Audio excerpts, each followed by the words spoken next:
जय हिंद है। Jharkhand board exam 2026 के क्लास 11 के छात्रों के आज हुए बोर्ड एग्जाम के हिंदी इलेक्टिव का प्रश्न पत्र। और दोस्तों मैं आज इस वीडियो के माध्यम से इसमें दिए गए आपके जो 40 ऑब्जेक्टिव प्रश्न थे तो उसके उत्तर को आने के आंसर की को एक एक करके आपसे छात्रों को बताऊंगा। तो चलिए आप लोग तैयार हो जाइए और सीरियल नंबर 1 से लेकर के 40 तक के सभी प्रश्नों को मिलाना शुरू कीजिए और देख लीजिए कि 40 में से आपने कितने प्रश्नों का सही जवाब देकर के आया है और कितने प्रश्नों का गलत जवाब दिया है। और दोस्तों इसमें सबसे पहले आपका जो दिया गया था खंड का पठित बोध, जिसमें निर्देश था कि निम्नलिखित गद्यांश को ध्यानपूर्वक पढ़कर प्रश्न संख्या 1 से 4 के सही विकल्प का चयन करें। यानी कि यहाँ पर ये जो गद्यांश दिया गया था इसको ध्यानपूर्वक पढ़ना था और पढ़ने के बाद नीचे दिए गए 4 प्रश्नों का उत्तर लिखना था, जिसमें आपका पहला प्रश्न पूछा गया था कि भारत के मध्यम भाग को गंगा का मैदान कहा जाता है क्योंकि। तो दोस्तों इसका जो सही उत्तर होगा ऑप्शन नंबर ये होगा, यानी कि गंगा के कारण यह क्षेत्र उपजाऊ है। इसका दोस्तों हम लोग आगे बढ़े तो आपका जो दूसरा प्रश्न पूछा गया था वह है कि गंगा उत्तर भारत की महत्वपूर्ण नदी है क्योंकि।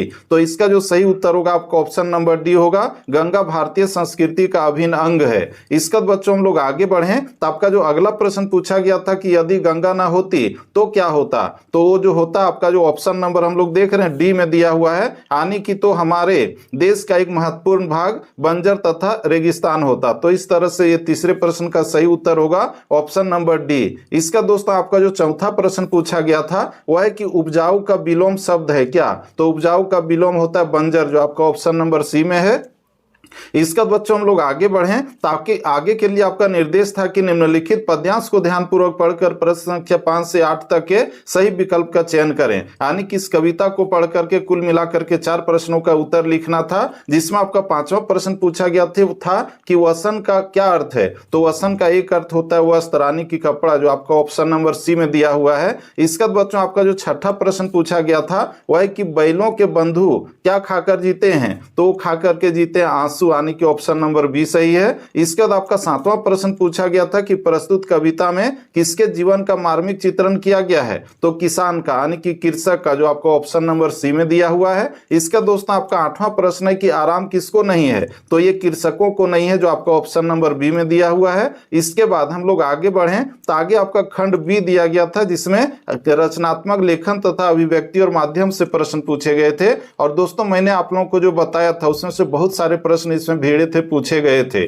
जिसमें दोस्तों आपका जो 9वां प्रश्न पूछा गया है वह है कि निबंध का मध्य भाग क्या कहलाता है। तो दोस्तों वह जो कहलाता है विषय वस्तु कहलाता है। और प्रारंभ वाला क्या होता है, प्रस्तावना, है कि नहीं, और अंतिम वाला उपसंहार। तो इस तरह से इसका सही उत्तर होगा ऑप्शन नंबर बी। इसका दोस्तों आपका 10वां प्रश्न था कि फीचर के संबंध में क्या आवश्यक है। तो इसका सही उत्तर होगा ऑप्शन नंबर सी, मनोरंजकता। इसके बाद हम लोग आगे बढ़े तो 11वां जो आपका प्रश्न पूछा गया था वह है कि व्यापक स्तर पर संचार की प्रक्रिया क्या कहलाती है। तो जन संचार कहलाती है, जो आपका ऑप्शन नंबर बी में दिया हुआ है। इसका दोस्तों आपका जो अगला प्रश्न पूछा गया था वह है कि पीटीआई क्या है, प्रेस ट्रस्ट ऑफ इंडिया, ये क्या है। तो ये आपका समाचार एजेंसी, जो आपका ऑप्शन नंबर ए में दिया हुआ है। इसके बाद आपका 13वां प्रश्न है कि समाचार लेखन की प्रचलित शैली क्या कहलाती है। तो कहलाती है उल्टा पिरामिड शैली, जो आप लोगों को मैंने इस यूट्यूब चैनल पर पहले ही बताया था। तो इसका सही उत्तर होगा ऑप्शन नंबर ये। इसका दोस्तों आपका जो अगला प्रश्न पूछा गया था कि माता पिता मित्र आदि को लिखे जाने वाले पत्र को क्या कहते हैं। और इसका भी उत्तर मैंने आप लोगों को इस यूट्यूब चैनल पर पहले ही बताया था, जिसका सही उत्तर है ऑप्शन नंबर डी, अनौपचारिक पत्र।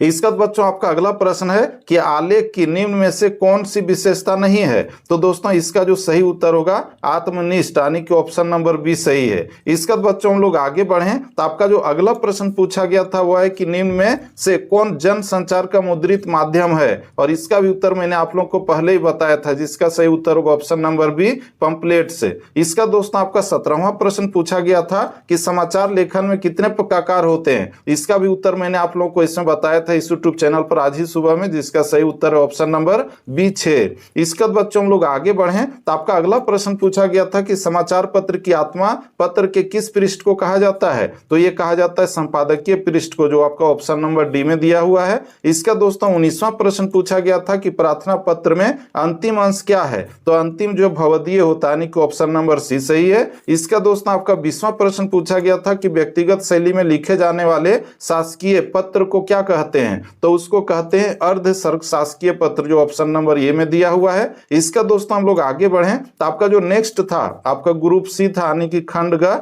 जिसमें पाठ्य पुस्तक से प्रश्न पूछे गए थे, जिसमें यहाँ पर निर्देश था कि निम्नलिखित गद्यांश को ध्यानपूर्वक पढ़कर प्रश्न संख्या 21 से 24 तक के सही विकल्प का चयन करें। यानी कि यहाँ पर ये जो गद्यांश है आपके किताब से दिया गया है और इसको ध्यानपूर्वक पढ़ने के बाद नीचे दिए गए प्रश्नों के उत्तर लिखने थे, जिसमें आपका 21वां प्रश्न पूछा गया था कि उपर्युक्त गद्यांश के रचनाकार कौन है? तो इसका सही उत्तर होगा ओम प्रकाश वाल्मीकि, जो ऑप्शन नंबर बी में है। इसका दोस्तों आपका अगला प्रश्न पूछा गया था कि दर्द से कौन कराह रहा था? तो वह कराह रहा था जसदेव, जो आपका ऑप्शन नंबर डी में दिया हुआ है। इसका दोस्तों आपका जो 23वां प्रश्न है, तो इसका जो प्रश्न पूछा गया था कि गुस्से से कौन कांप रहा था? तो इसका जो राइट आंसर होगा ऑप्शन नंबर बी होगा सुकिया। इसका बच्चों आपका जो अगला प्रश्न है वह है कि पक्की ईंटों का घर किसे चाहिए था? तो ये चाहिए था मानव को, जो आपका ऑप्शन नंबर ए में दिया हुआ है। इसका दोस्तों आगे के प्रश्न के लिए आपका निर्देश था कि निम्नलिखित पद्यांश को ध्यानपूर्वक पढ़कर प्रश्न संख्या 25 से 28 तक के सही विकल्प का चयन करें। यानी कि इस कविता को पढ़ना था, पढ़ने का नीचे दिए गए प्रश्नों का उत्तर लिखना था,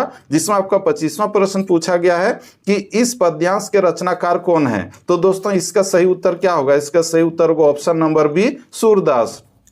इसके बाद आपका जो 26वां प्रश्न पूछा गया है वह है कि ये पंक्तियां किस भाषा की है? तो ये आपका ब्रज भाषा की है, जो ऑप्शन नंबर बी में दिया हुआ है। इसका दोस्तों आपका अगला प्रश्न पूछा गया था कि इस पद्यांश में कौन सा भाव प्रकट होता है? तो इसमें ईर्ष्या भाव प्रकट हो रहा है, जो आपका ऑप्शन नंबर बी में दिया हुआ है। इसका दोस्तों आपका 28वां प्रश्न पूछा गया था कि कृष्ण पर अपना अति अधिकार कौन दिखाता है? तो ये होगा आपका ऑप्शन नंबर सी मुरली, यानी कि यही आपका सही आंसर है। इसका दोस्तों आपका अगला प्रश्न पूछा गया कि ईदगाह कहानी का प्रमुख पात्र कौन है? तो हामिद है, ये आपका सही उत्तर है। इसका बच्चों आपका 30वां प्रश्न पूछा गया था कि प्रेमचंद उर्दू में किस नाम से रचना करते थे? तो करते थे नवाब राय के नाम पर, जो आपका ऑप्शन नंबर बी में दिया हुआ है। इसका दोस्तों आपका 31वां प्रश्न पूछा गया है कि टॉर्च बेचने वाले पाठ किस प्रकार की रचना? और इसका भी उत्तर मैंने आप लोगों को पहले ही इस यूट्यूब चैनल पर बताया था। सही उत्तर है ऑप्शन नंबर ए व्यंग परक। इसका दोस्तों आपका 32वां प्रश्न पूछा गया है कि संध्या के बाद कविता में विधवाओं को किसके सदृश बताया गया? इसका भी उत्तर मैंने आप लोगों को इस यूट्यूब चैनल पर बताया था पहले ही। सही उत्तर होगा ऑप्शन नंबर बी बगुलों के। मैंने जो आप लोगों को बताया था उसमें से बहुत सारा प्रश्न भिड़ा था। इसका दोस्तों आपका अगला प्रश्न पूछा गया था कि हस्तक्षेप कविता किस कवि का है? तो दोस्तों ये आपका श्रीकांत वर्मा का, जो ऑप्शन नंबर सी में दिया हुआ है। इसके बाद आपका जो अगला प्रश्न पूछा गया है वह है कि देव का पूरा नाम क्या है? तो देव का पूरा नाम है देवदत्त द्विवेदी, जो ऑप्शन नंबर बी में दिया हुआ है।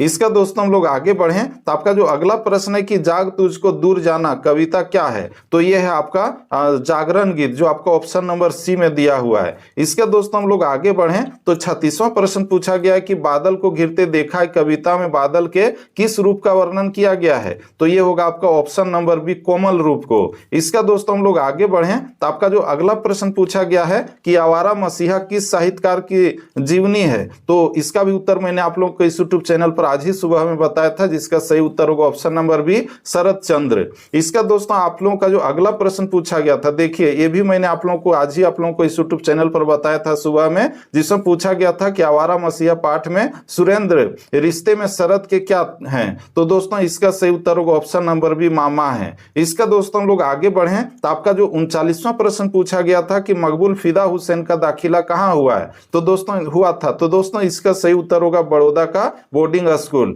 दोस्तों इस तरह से अभी तक हम लोगों ने कुल मिलाकर के 39 प्रश्नों के आंसर को मिला लिया है।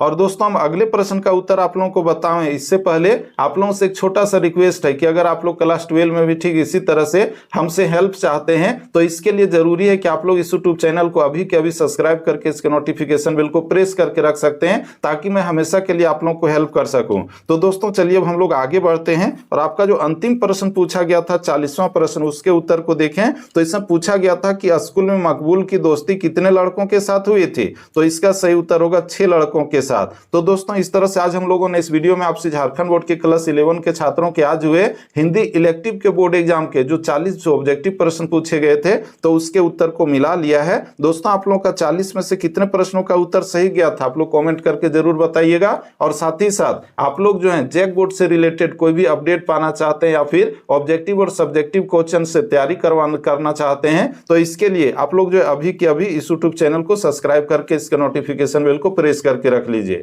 तो दोस्तों लोग फिर से मिलते हैं नेक्स्ट वीडियो में, तब तक के लिए जय हिंद, वंदे मातरम, थैंक यू।